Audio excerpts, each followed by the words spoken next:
Bismillahirrahmanirrahim. Assalamualaikum warahmatullahi wabarakatuh.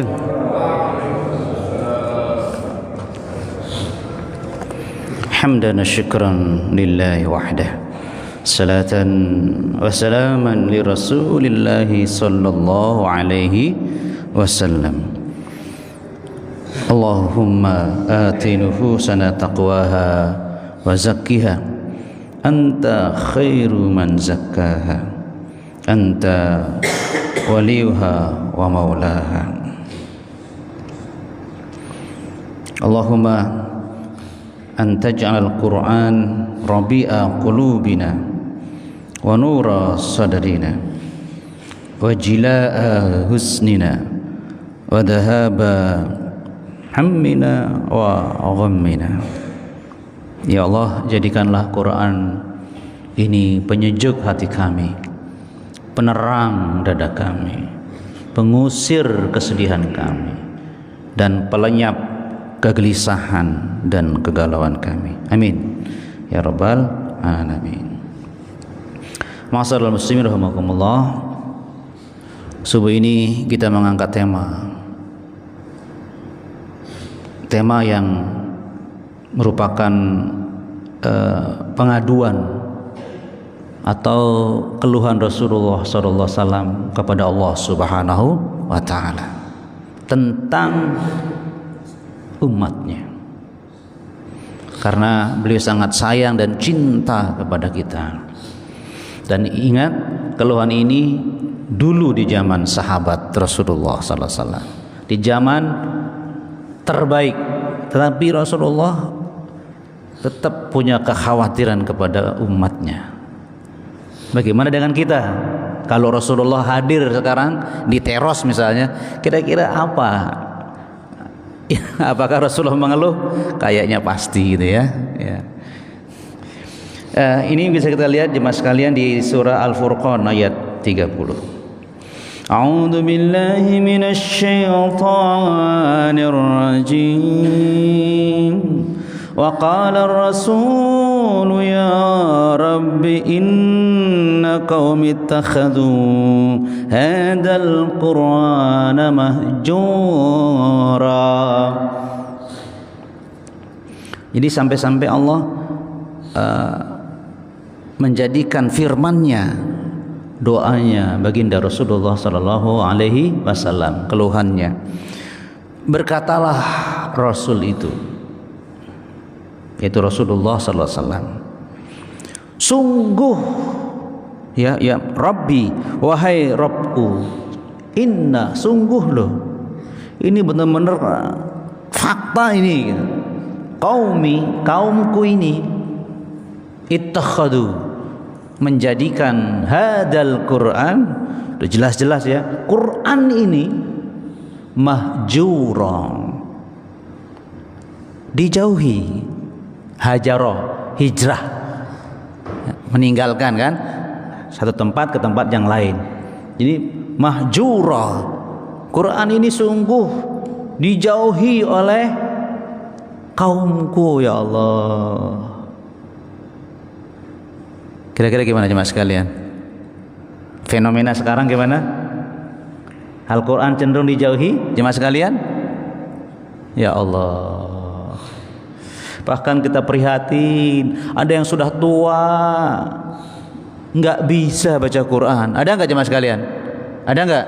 Itu ini terang-terangan. Ini maaf kalau ada yang dengar, bahaya masa depan orang yang tidak bisa baca Quran. Kita sudah jelaskan 5T kan, dari malam dan sebelumnya. Itu kewajiban kita kepada Al-Quran. Ini bacanya nggak bisa. Ini berbahaya, jemaah sekalian, bahagia. Terus bahayanya apa Ustaz? Nah ini dia. Jadi doa Rasulullah ini, keluhan Rasulullah ini dirangkaikan dengan bahayanya orang yang meninggalkan ajaran Rasulullah yang bersumber pada Al-Quran. Pada ayat sebelumnya kita lihat ya. Jadi ini keluhan Rasulullah. Kenapa? Karena ada yang terjadi di hari kiamat nanti.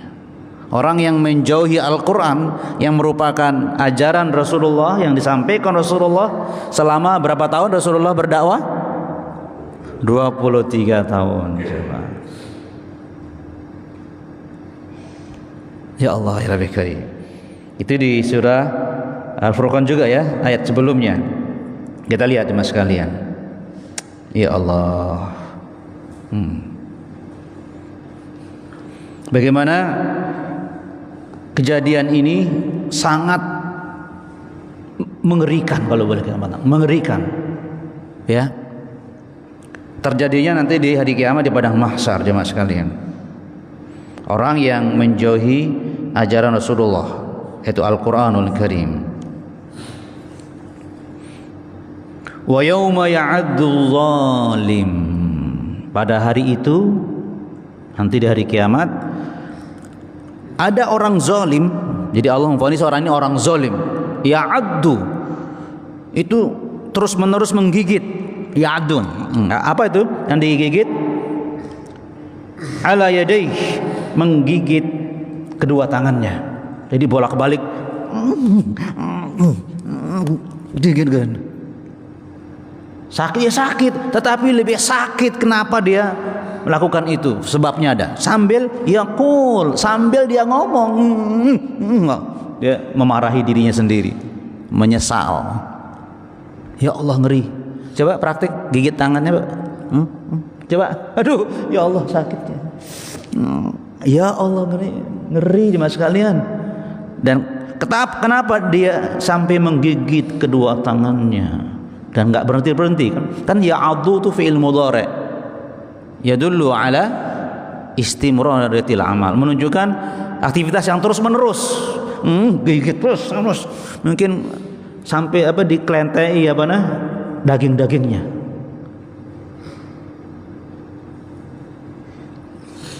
Ya Allah, ya Rabbi Karim. Bayangin ya Mas sekalian. Yang kita bayangkan apa? Jangan sampai kita yang melakukannya. Atau kalau sini ada suami, jangan sampai istri kita melakukannya. Kalau di sini ayah dan bunda, jangan sampai anak-anak kita melakukannya. Astagfirullah. Apa yang diucapkan ketika sambil menggigit kedua tangannya? Ya laitani, seandainya. Nih, jadi laita itu tamanni, khayalan, nggak mungkin terwujud, ya kan? Ya laitani, seandainya dulu aku ittakhadu, menjadikan ma'ar rasuli sabila, seandainya aku ini mengikuti jalan hidup Rasulullah. Yang tadi, yang Rasulullah mengeluh kepada Allah tadi, yaitu mengajak mereka untuk bersama Al-Quran, dijauhi. Ya Allah, ya Rabbi Karim. Di dalam tafsir sebutkan orang musyrik yang tidak mengimani Al-Quran, tidak mau mendengarkan Al-Quran, bahkan mereka menghalang-halangi dakwah Rasulullah. Nah sekarang kita bandingkan jemaah sekalian. Kalau orang musyrik nggak mau mendengar Quran, orang muslim bagaimana? Mestinya mau mendengar. Kok nggak mau? Sama. Orang kafir nggak mau mentadabur, merenungkan dan belajar Al-Quran. Orang muslim jangan sampai sama dong. Makanya kita pastikan takmir itu menyelamatkan jamaah, memastikan ada taklim Quran rutin. Karena kita ingin berbeda dengan orang kafir yang menjauhi Quran. Maka orang muslim itu rajin mentadabbur Al-Quran. Kan beda. Tapi apa? Kok sama ini penampilan orang kafir dengan orang muslim? Jangan sampai gitu loh jemaah sekalian bahagia. Terus masih belum selesai. Jadi sambil menggigit kedua tangannya, dia masih mengatakan, Ya wailata, memang celaka aku sudah. Artinya nggak ada harapan sudah kan? Laitani, seandainya dulu aku lam attakhid fulanan khalila. Ini dia yang membuat dia ternyata menjauhi Al-Quran. Disebutkan lagi, seandainya aku dulu tidak mengangkat orang itu jadi teman akrabku. Nah, ini masalah teman akrab nih. Kenapa dia? Lakot, la sungguh, kot sungguh, benar-benar. Adallani, teman akrabku itu yang menyesatkanku. Anil dzikri, dari peringatan Al-Quran yang disampaikan oleh Rasulullah. Ba'da ija'ani, aku sudah tahu, aku sudah dengar tuh apa peringatan Rasulullah dengan Al-Quran, tapi temanku yang apa menghalangiku. Jangan ikut ceramah itu, bisa baca sendiri, enggak, padahal nggak baca juga misalnya. Jangan ceramah itu kelompok lain. Itu kalau sekarang ya, astagfirullahaladzim. Jadi ini bahayanya teman apa? Teman akrab yang salah, sering menyesatkan kita. Ma'asyiral muslimin rahimakumullah. Mudah-mudahan keakraban jamaah Masjid Zadul Ma'ad itu adalah teman-teman yang soleh, saling mengingatkan. Kok tidak datang nih pengajian? Ingatkan temannya, jangan dibiarkan. Itu bukti kita teman akrab yang baik. Karena teman akrab yang tidak baik itu melalaikan orang dari Al-Quran, menjauhkan orang dari Al-Quran. Itu bahayanya teman akrab yang salah. Ingat di surah Al-Munafikun, coba, apa penyesalan orang yang sakaratul maut? Ingat ya, apa penyesalan orang yang sakaratul maut? Laula akhartani ila ajalin qarib fa asaddaqa wa akum minas sholihin. Tuh coba, ya Allah, kalau engkau tunda kematianku, beri aku waktu qarib, sebentar aja, aku akan bersodakoh. Ini urgensinya sodakoh. Wa akum minas sholihin, dan aku bersama orang-orang soleh, teman akrabku orang-orang soleh. Inilah urgensinya, pentingnya berjamaah dengan orang-orang soleh. Mudah-mudahan kita semuanya termasuk orang-orang yang soleh. Amin ya rabbal alamin. Tetap semangatnya, pemburu surga. Ya Allah, berarti kalau di rumah tangga itulah pentingnya bapak yang soleh, kan? Itu pentingnya apa? Ibu yang solehah. Dan sangat penting sekali kita mendidik anak-anak kita menjadi anak-anak yang soleh dan solehah. Catatan satu, cinta Al-Quran, bukan menjauhi Al-Quran.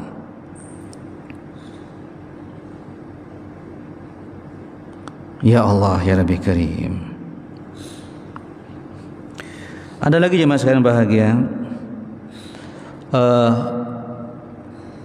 peringatan Allah. Nah, ini bahkan konteksnya itu keluarga. Nah, di sini langsung ya, bapak-bapak, gitu ya, ibu-ibu atau anak, sama ya. Konteksnya adalah bagaimana keluarga kita tentang bersama Al-Quran. Dan ini khusus ayatnya juga tentang nasib keluarga di hari kiamat. Ini jemaah sekalian bahagia. Ya Allah, mengerikan ini jemaah sekalian. Itu di surah Luqman ayat 33. Coba kita perhatikan ya. Ya ayuhan nas, seluruh manusia, ittaqu rabbakum, bertakwa kalian kepada Allah. Dalam konteks Al-Quran, jalankan perintah-perintah Al-Quran dan jauhi larangan-larangan Al-Quran. Itu takwa. Berarti nggak mungkin orang bertakwa kalau tidak bersama Al-Quran, iya kan? Istilah takwa juga dari Al-Quran. Terus kalau kita nggak menjalankan Al-Quran, gimana menjadi orang bertakwa? Kalau nggak menjauhi larangan Al-Quran, gimana jadi orang bertakwa? Sementara kita tidak mendekati Al-Quran, nggak mau belajar Quran. Astagfirullah wa natubu ilaih. Ini keluhan Rasulullah sallallahu alaihi wasallam. Terus kenapa ini jemaah sekalian? Nah, kalau ingatkan tadi, kalau kalian bertakwa kata Allah, coba jalankan yang satu ini. Apa kata Allah? Wahsyaw, takutlah kalian. Harus ada dalam diri kita rasa takut. Tentang apa? Yauman, pada hari la yajzi walidun an waladihi, ketika bapak ibu orang tua tidak bisa membela anaknya sendiri. Takut bapak ibu gitu loh. Tidak pada nek bau bela anaknya sendiri. Nek duwe kemampuan membela anak sendiri coba. Ya Allah. Terus wala mauludun, sebaliknya anak juga huwa jazin an walidihi syai'a, anak juga nggak bisa membela bapak ibunya sendiri. Syai'a, sedikit pun nggak bisa. Waktu yang di pesantren Persis Bangil membaca tafsir Mukhtasar Ibnu Katsir. Ini ndek jangan lupa ini. Itu kan di pesantren itu ada istilahnya sorogan, bahasa Jawanya itu baca kitab gundul ya. Itu per kelas. Waktu yang baca tafsir ayat ini ndak pernah lupa tiap kali, karena ini menyangkut diri tiang sebagai bapak, ya kan? Di tafsir itu disebutkan cerita di padang mahsyar tentang ini. Waktu itu bagaimana kondisi padang mahsyar jemaah sekalian? La tazulu qadama 'abdin. Kita enggak bisa bergeser kaki kita. Saking rapatnya, saking banyaknya orang. Dari zaman Nabi Adam sampai akhir zaman berkumpul di sebuah lapangan mahsyar, tempat berkumpul. Ya Allah. Kemarin yang berangkat sore itu ramai di jalan raya. Apa itu? Apa ya? Pulang nonton bola kan dari sini ya. Wih, ramai. Ada main bola ya kan di lapangan Tanjung ya. Coba kalau orang berkumpul, padahal yang nonton bola sedikit kan. Artinya coba kalau penduduk Teros ini semuanya, kira-kira ada enggak lapangan yang bisa menampung penduduk Teros? Ada enggak? Ada ke? Lapangan yang bisa menampung penduduk Teros Selopukna? Tidak ada kan? Tidak ada. Penduduk Lombok Timur, waduh, nggak. Gimana coba kalau ngumpul penduduk Lombok Timur di lapangan, di daerah lapangan yang bisa menghimpun penduduk Lombok Timur, penduduk NTB, penduduk Indonesia, penduduk dunia ngumpul nanti di padang mahsyar, karena tidak lagi ada bangunan semuanya, karena sudah hancur dengan hari kiamat. Coba ngeri kan? Lautan manusia. Saking ngerinya apa? Laki perempuan rangkul deket-deketan, telanjang bugil. Dia nggak ada sih. Nggak ada sama sekalian. Asik dia nggak ada. Iya jemaah sekalian.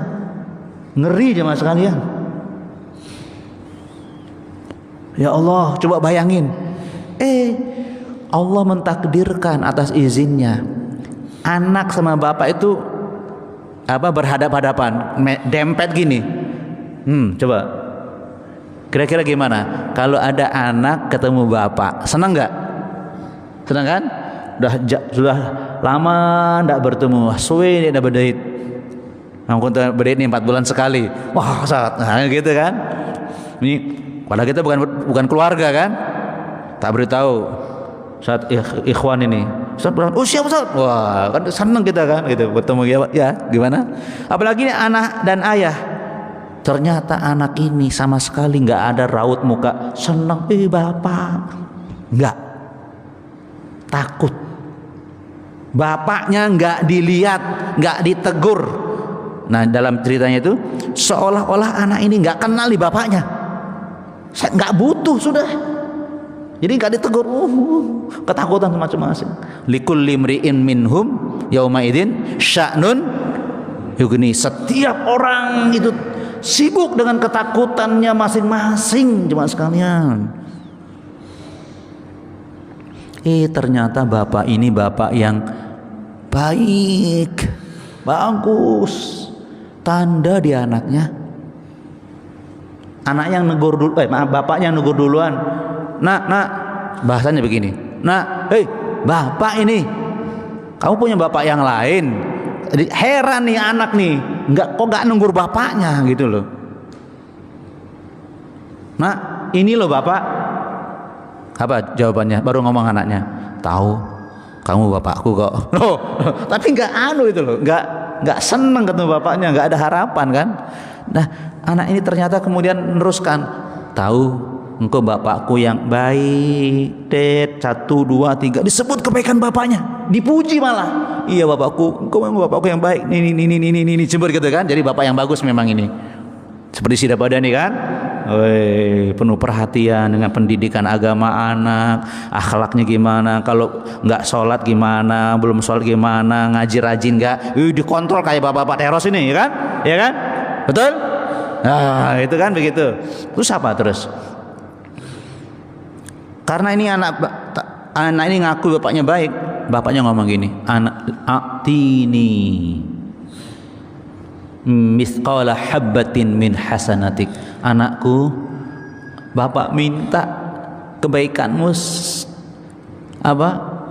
dikit toh, bapak khawatir nggak selamat dari neraka nak, tolong bapak ini nak, nah gitu, berikan aku pak kebaikanmu nak, bantu bapak ini. Kira-kira gimana kata anaknya? Ayah, maaf sama ayah, aku juga khawatir nggak selamat dari neraka ayah, nggak mungkin aku bantu ayah.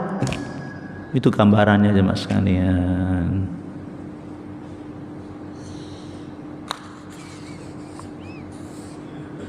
Mari kita endapkan, ini peristiwa yang hak pasti terjadi. Bapak tidak bisa bela anak, nolong anak, ibu juga demikian, dan sebaliknya anak tidak bisa membela bapak dan ibunya. Jemaah sekalian, semangatnya. Kalau gitu, kapan kita bantu anak kita? Kapan kita bela anak kita? Kapan? Sekarang. Ayo, sekarang kita punya kesempatan mendidik anak kita. Nah, gimana ini? Kita sekarang dulu ya. Sekarang jemaah sekalian. Ya, terus. Inna wa'dallahi haq. Nah, ini jemaah sekalian. Begitu pentingnya masalah ini. Allah perlu mengingatkan, ancaman Allah ini pasti benar. Padahal kita sudah tahu benar kan? Allah mengulang lagi, inna wa'dallahi haq. Ancaman Allah tentang bapak tidak bisa membela anaknya dan sebaliknya, anak nggak bisa bantu ibu dan bapaknya, benar, hak. Ini menunjukkan banyak keluarga yang melupakan masa depan akhirat. Ini yang maksudnya. Kenapa? Nah, kenapa? Ayat berikutnya lagi. Ingat ya, buat kita sama-sama ini ya. Ini dia. Fala taghurrannakumul hayatud dunya. Karena itu Bapak Ibu, kata Allah, jangan sekali-kali kalian tertipu oleh kesenangan duniamu. Tuh.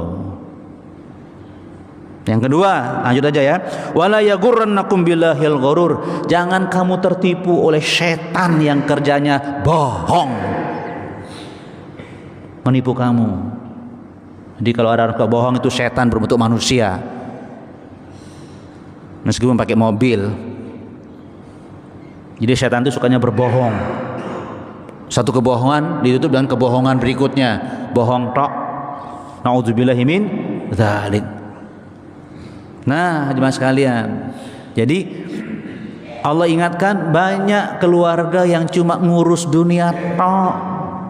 Dengan kata lain, banyak ayah bunda yang cuma mikir nasib anaknya sebelum mati tok. Kan gitu ya? Enggak memikirkan nasib anaknya setelah mati. Banyak enggak? Arake? Luwe? Astagfirullahaladzim. Yang dipikirin bapak ibunya cuma maaf, boleh makan tok. Bagaimana pakaian anaknya tok. Bagaimana dia belikan mobil tok anaknya. HP. Bukan nggak boleh, tapi mikir nggak bapak ibunya anaknya bisa baca Quran nggak, cinta Al-Quran nggak, cinta masjid atau tidak tuh anak, perlu dievaluasi. Astagfirullahaladzim. Ini Allah yang mengatakan gitu. Kenapa ayah bunda itu lupa dengan akhirat untuk anak-anaknya? Ya tadi tertipu oleh dua hal, kesenangan dunia dan tipu daya setan. Tolong ingat-ingat jemaah sekalian. Jadi keluarga itu berantakan bukan karena miskin. Dan banyak sekarang keluarga berantakan justru karena kekayaan. Penguasa bohong tok, padahal uangnya sudah nggak habis, bohong lagi, hutan dibabat sembarangan di Aceh.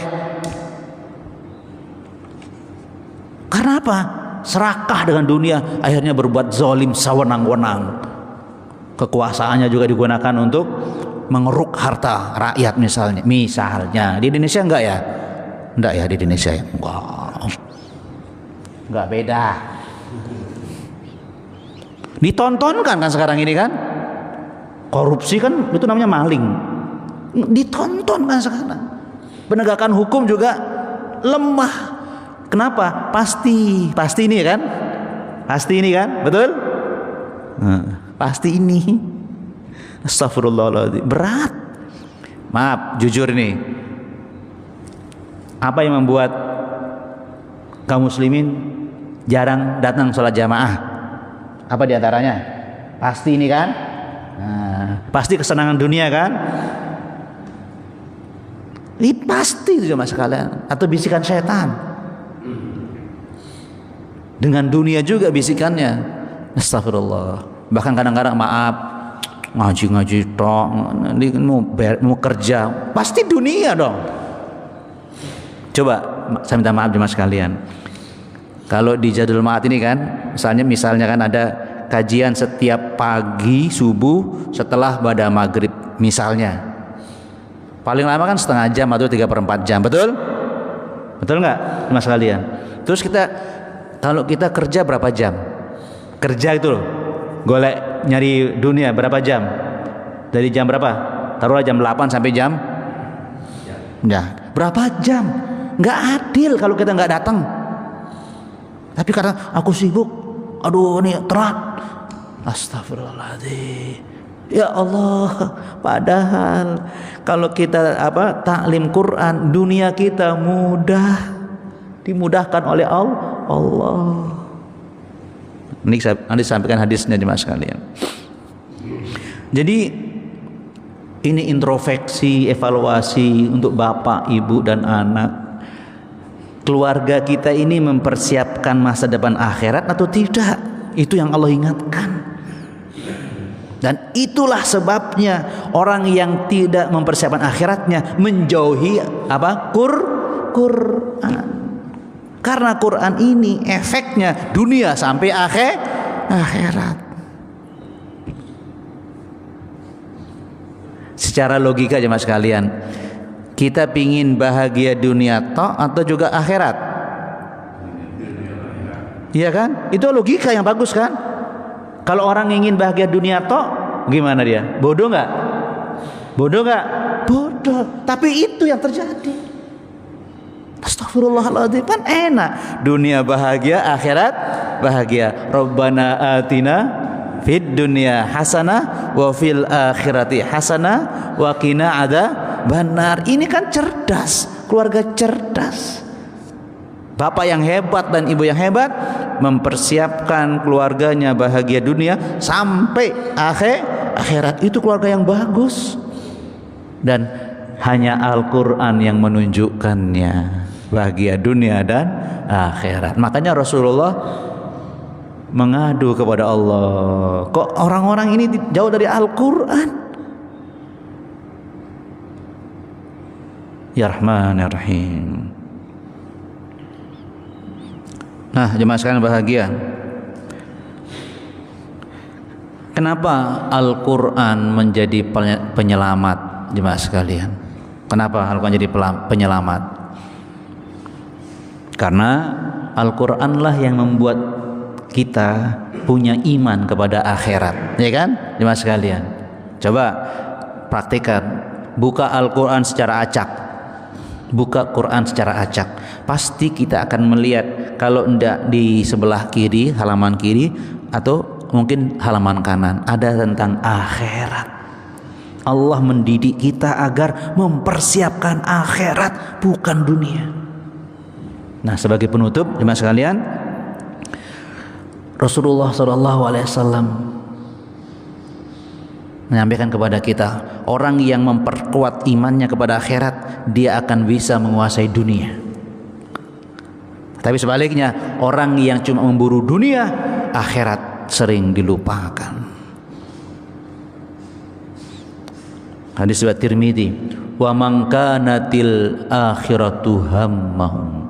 Siapapun yang akhirat menjadi obsesinya, dikejar, misalnya keluarga mengejar akhirat, ja'alallahu ghinahu fi qalbihi. Pertama, Allah jadikan hatinya merasa kaya, merasa cukup. Tuh, nggak merasa kurang. Ghina fi qalbihi. Jadi kalau kita beriman kepada akhirat, langsung Allah menata hati kita itu merasa cukup. Subhanallah, bahkan kaya. Coba jemaah sekalian, yang pertama. Yang kedua, wa jama'alahu syamlahu. Allah memudahkan urusan hidupnya. Syamil, seluruh urusan hidup orang yang imannya kepada akhirat kuat, Allah mudahkan. Allah ikut bantu. Ya Allah. Yang ketiga, wa atathu dunya wa hiya raghimah. Dunia datang sendiri mendekat padanya dan tunduk padanya. Subhanallah, menguasai dunia. Jadi kalau kita memperkuat iman kepada akhirat dengan tadabbur Quran, karena setiap halaman Quran hampir-hampir ada tentang akhirat yang harus kita persiapkan, dunia kita dimudahkan oleh Allah. Jadi kalau kita taklim Quran rutin, dunia kita gimana? Gimana? Bisnis kita gimana? Semakin dimudahkan, bukan dipersulit. Barokah kalau kata orang, ya. Tuh jemaah sekalian, ini diam ini percaya atau bingung nih? Bingung? Percaya? Yakin? Yakin. Jadi kalau kita rajin taklim Quran, dunia kita gampang. Serius. Yang belajar di SMP, SMA rajin baca Quran, tilawah, tadabbur, gampang pendidikannya. Allah yang menggampangkannya. Serius. Masya Allah. Saya tanya lagi, yakin atau bingung? Yakin? Yakin. Semangatnya memburu surga. Bersama Quran kita bahagia dunia akhirat. Bersama Quran kita mulia dunia sampai akhirat. Bersama Quran kita bisa menguasai dunia. Justru orang yang rakus dunia sering mengorbankan agama. Bener nggak? Di antaranya sekarang apa? Bohong. Itu sudah lawan dari keimanan, pembohong. Nauzubillahi min dzalik. Zalim, pasti dia rakus dunia, tertipu oleh dunia. Sebaliknya jemaah sekalian, wa man kanatid dunya hammahu. Siapa yang menjadikan dunia sebagai obsesinya. Kalau saya berkuasa meskipun dengan cara berbohong, saya mulia, itu orangnya obsesinya dunia. Apa kata Allah? Ja'alallahu faqrahu baina ainain. Orang menjadikan dunia sebagai obsesinya, Allah jadikan dia fakir dalam pandangan matanya. Ya Allah. Jadi orang itu selalu merasa kurang. Terbukti sekarang kan? Yang korupsi itu siapa sekarang ini? Apa orang miskin?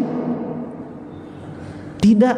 Punya PT 10, perusahaan banyak, tapi dia dalam pandangan matanya, perusahaan saya baru 10, si Mehmet 12, kurang tok. Bersaing dalam mengeruk dunia ini, kurang, itu masih banyak, merasa kurang kan? Seperti orang minum air laut, semakin diminum makin haus. Itu dunia jemaah sekalian. Tapi agama yang membuat kita menjadi qanaah. Alhamdulillah. Baru bangun tidur loh, baru bangun tidur kita nggak megang duit, nggak megang kekayaan, nggak megang kekuasaan. Alhamdulillahilladzi ahyana ba'dama amatana wa ilaihin nusur. Bayangkan kita nggak megang apa-apa, kita bersyukur kepada Allah. Apalagi terus makan, alhamdulillah. Buka toko, alhamdulillah. Padahal belum ada yang beli, alhamdulillah. Apalagi ada yang beli. Itu dia Islam bersama Quran. Terus wa farraqa alaihi syamlahu, yang kedua, orang yang dunia sebagai obsesinya, Allah carut marutkan urusan hidupnya. Carut marut. Orang yang menjual Al-Quran, yang tidak beriman kepada akhirat, carut marut.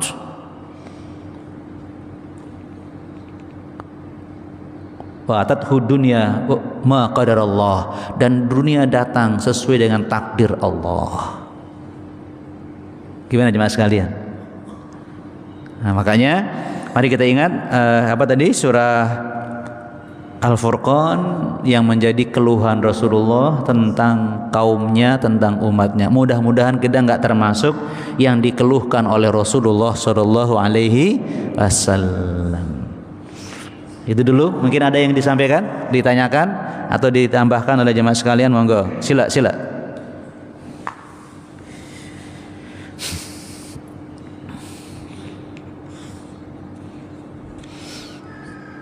Nah, akhirnya nggak ada kata terlambat bagi orang yang mau berubah.